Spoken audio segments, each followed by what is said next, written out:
Today, Wicomico is home to 39 county-operated parks and outdoor facilities with amenities and a range of programming that's unique to a community of our size. But to tell the story of our department, we have to look back 75 years ago to the end of a devastating war. General Eisenhower informs me that the forces of Germany have surrendered to the United Nations. Let us not forget, my fellow Americans, the sorrow and the heartache which today abide in the homes of so many of our neighbors. What we have now started in the 1940s. The War Memorial Recreation Commission was formed. They did not want to see another statue or something like that to commemorate the lives of those who gave their lives for our country in World War II and previously. Wicomico County had this vision, which was second in the state of Maryland to establish a Recreation and Parks Department. But what Wicomico County wanted to do, which is unique, is they wanted to have a living memorial. They wanted to build a civic center that would house social and civic activities. The county commissioners agreed to it on site, one meeting. Now you know there had to have been a whole lot of back row conversations on something so important and something so different, because nothing like this had ever been done before in Wicomico County. When the county council adopted it, it was with a caveat that only 1 cent of the tax rate could be allocated to fund recreation and parks, and other sources would have to be utilized. At that time it was the United Way, and the United Way funded the majority of the $14,000 original budget. That $14,000, I'm pretty sure, was initially used to hire somebody, and that somebody turned out to be Lauren Rickert. I was 13 months old when we moved to Wicomico County for Dad to start his position at the Wicomico County Parks and Recreation Department.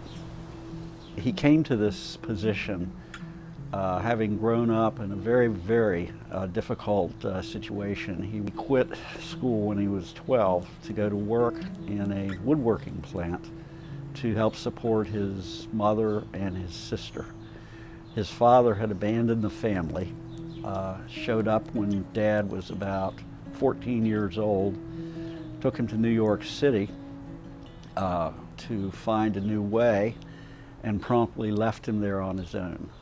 He went from that position to graduating from Harvard University, magna cum laude.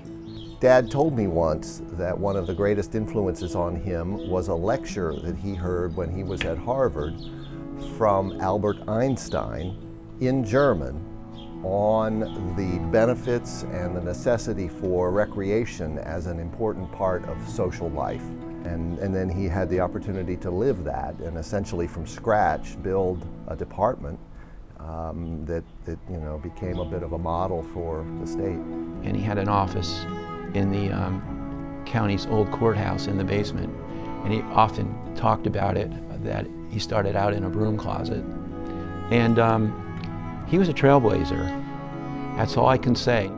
In the summer of 1947, the first playground program was established, and we've held activities in playgrounds ever since. Well, the playgrounds were in all the different little areas around there. It had started out with basically you had a field, a couple of places had pavilions, most of the places didn't have a pavilion at the time, so you had a tree to sit under, you had tetherball, you had kickball, the old sliding board, the old seesaw, which kids today don't even know what a seesaw is or a sliding board. And these playgrounds were staffed.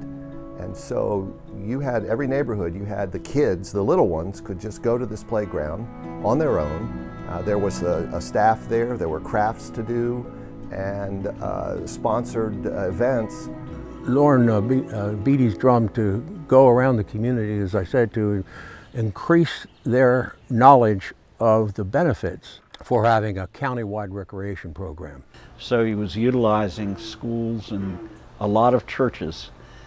You go into Tyaskin or a small community and organize a softball team. And then these little communities, they were men's softball teams, and they would work all day and then they'd come out and play in the evening. In 1951, the Salisbury City Council and Wicomico Recreation Commission combined efforts to provide lights for the softball field at Harmon Field.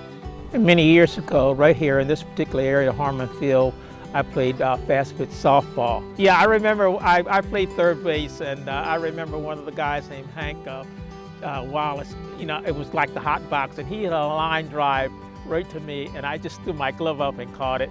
And everybody just kind of yelled, and you know, some of those catches you just remember forever.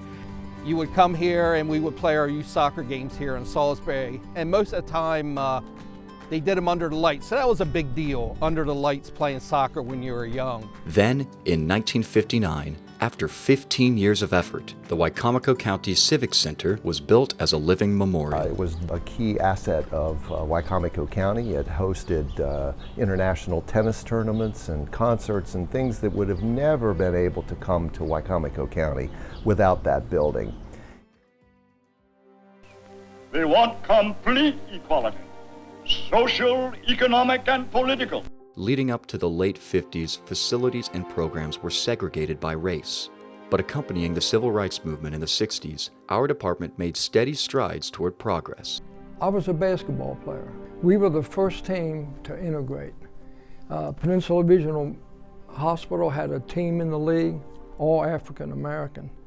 And we had a black gentleman named Clarence Messick who showed up, and he didn't want to play for the hospital. He wanted to play with us.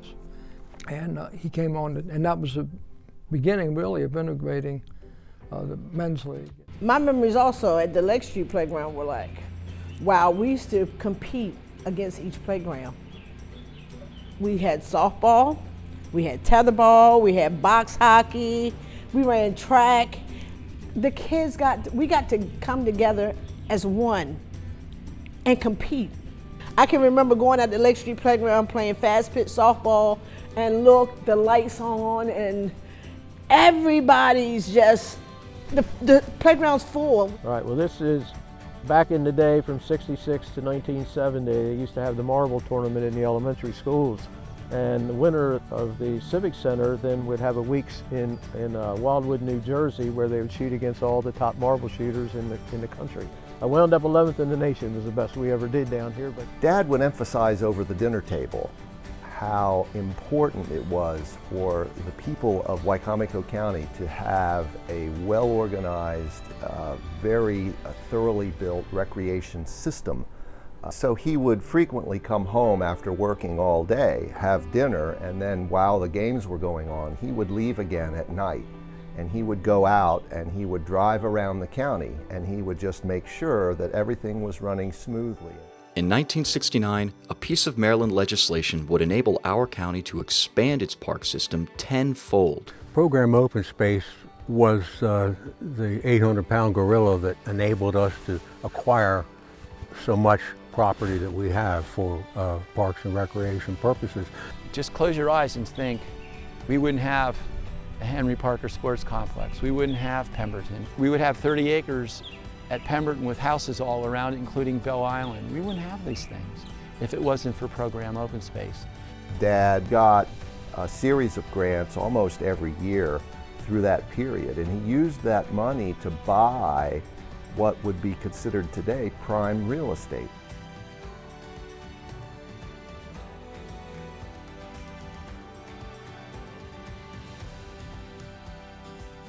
Our first Civic Center, though, was completed in 1959.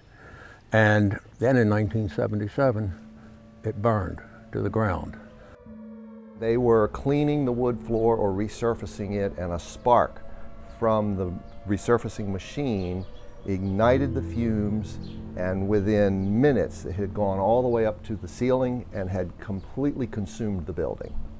And my sister Elizabeth was there. She went over there with Dad, and he was standing there, and she told me later that was the first time she'd ever seen him crying. And I think probably right there he decided to extend his stay and seek to have that building rebuilt. And all of our recreation equipment was burned, and when we issued equipment a week before the fire, we gave out all the older stuff. We wanted to get rid of that out before we cracked out the new. It was gone. In the community, we want to build one better, bigger. I mean, it was unbelievable right away.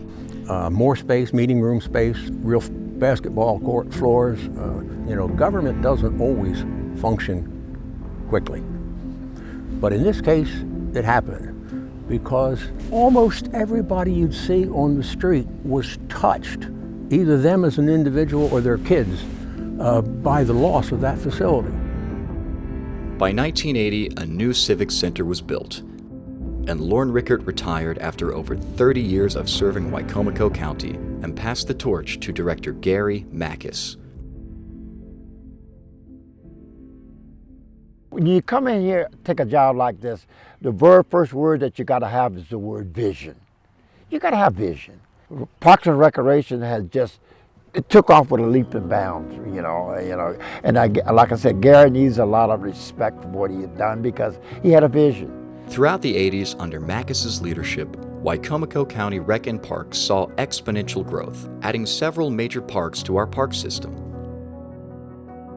In the 90s, a conversation began about bringing minor league baseball to the county. Frank Perdue loved baseball, and he felt we needed a minor league franchise here in Salisbury. I was sitting with the county council the day of a public hearing, and they weren't too eager. They were worried about whether they're going to be able to afford this. My bet is that there wouldn't be a sufficient amount of boats to go along with Frank's wish. And there was a public hearing that night, and I never saw so many people at a public hearing demanding they want minor league baseball. The Civic Center set up, I think, 300 chairs. The county council was up on the stage. Well, the 300 chairs were filled, and they started setting up more chairs and more chairs. Well, one of the last people to walk in was Frank Perdue. Well, when he walked in, it was like the Pope had just walked in, because everybody applauded Frank Perdue. I turned to Bill Carey, who was sitting next to me. I said, Bill, we're going to have minor league baseball in Wicomico County. I can tell you that right now. High fly ball deep in the left field. Illiquin's back into the corner. Warning track. Whoa! Turn! Watch it go! Ball game! Perdue Stadium opened in 1996, and in the first year of hosting minor league baseball in Salisbury, we won the championship. This is a gift.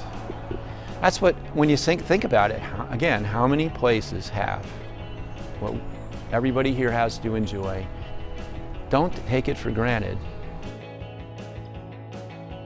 In 1997, Wicomico County was one of the first counties in the nation to merge all of the recreation and parks and tourism departments to be operated under one director. It was obvious that all of these things had common interests and provide common benefits, largely because everybody finally realized that of their resources, they weren't being fully utilized year-round. Tourism puts on these fabulous events, the wine festival, the beer festival. They couldn't do that by themselves, but with park maintenance people, and recreation maintenance people, it was a piece of cake. There's complete cooperation. It's a team effort, and that's a culture that started with Gary and has continued to this day. And we couldn't do the things that we do if we didn't have that level of cooperation and commitment. Well, you talked about why we were able to have what we have. There's a whole story to that. Number one, we had a county council that did what it could. They always supported what we wanted to do to their best of their ability. The president of the county council in the 80s, Henry Parker, was one of the instrumental people in the department's success. He loved Wicomico County, had no children, with the possible exception of Gary Mackis. I think the county council revered him, his colleagues revered him, people in the state revered him. He was the president of the Maryland Association of Counties. What the county was able to do was contribute to the quality of life of its citizens, and that's the reason we're all here. And Henry knew that, and he instilled that in a lot of other people. Years later, the Wicomico County Athletic Complex was renamed the Henry Parker Athletic Complex in honor to his unwavering commitment to the county. Another big factor in our growth was our relationship with the state of Maryland. With program open space, waterway improvement funds, that was 75% of the cash we needed to build almost every park came from that. As soon as Norm joined the ranks of the state, he became the biggest advocate with Mike Bush to fund program open space and make sure that funding went without interruption, even during our most testy times. Things that I really thought Maryland ought to be thinking about and programming for, I was able to help quite a bit with that process. Not very often that a rural individual gets a position like that in Maryland, but I was very fortunate. Another key to the department's growth was having dedicated community leaders. One such leader was local activist, coach, playground director, and community organizer Billie Jean Jackson. When my father started a track team, everybody from everywhere came to run track, and we ran across all 50 states. He taught these young kids that ran for him true values of competition, diet, to realize that anything's possible if you put in the effort. He was the ultimate role model with that. In 2003, North Lake Park, acquired in 1961, was renamed Billie Jean Jackson Park. There's a lot of good memories here, and not only about my dad, but other people. You know, my father didn't do this by himself. He didn't, and he would tell you that. When this park was named after him, he deserved it. You know, not because he was my father, but because he was a father of the whole county. As the county park system expanded, the Parks Division followed suit under the leadership of longtime park superintendent Nick Meyer. When I first started in 1983 with the department, we didn't have hardly anything in the budget. And Nick, our foreman, superintendent of parks, he had us straight nails, and we'd go over to the landfill and get lumber to do projects. I mean, it was unbelievable. Almost every department will hire architects, engineers, and then to hire a general contractor to build these facilities. We did it all ourselves. The expertise and craftsmanship of the department staff kept development and maintenance costs low, enabling more expansion. But the real magic of the department comes from the community's spirit of volunteerism. Everything was a barn raising. You name a park, I'll give you a barn raising story.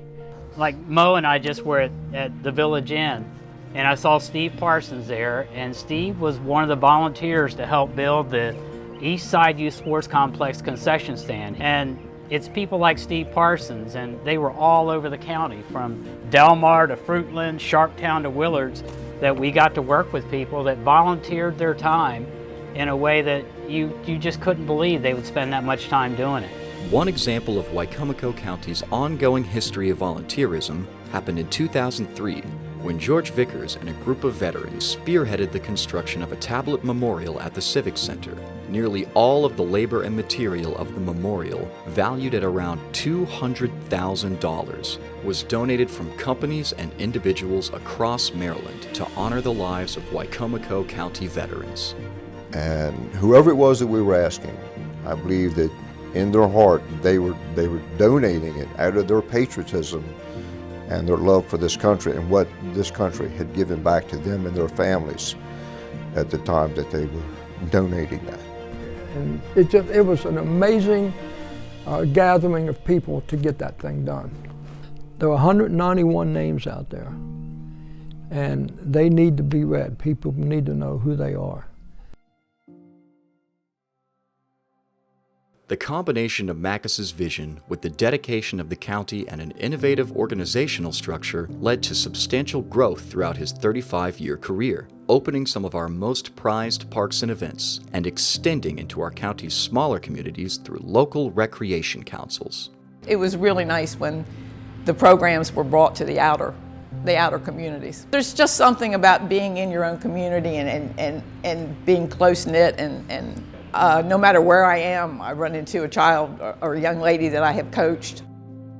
In 2014, after 35 years, Gary Mackes retired as Director of Recreation, Parks, and Tourism, passing the torch to Steve Miller.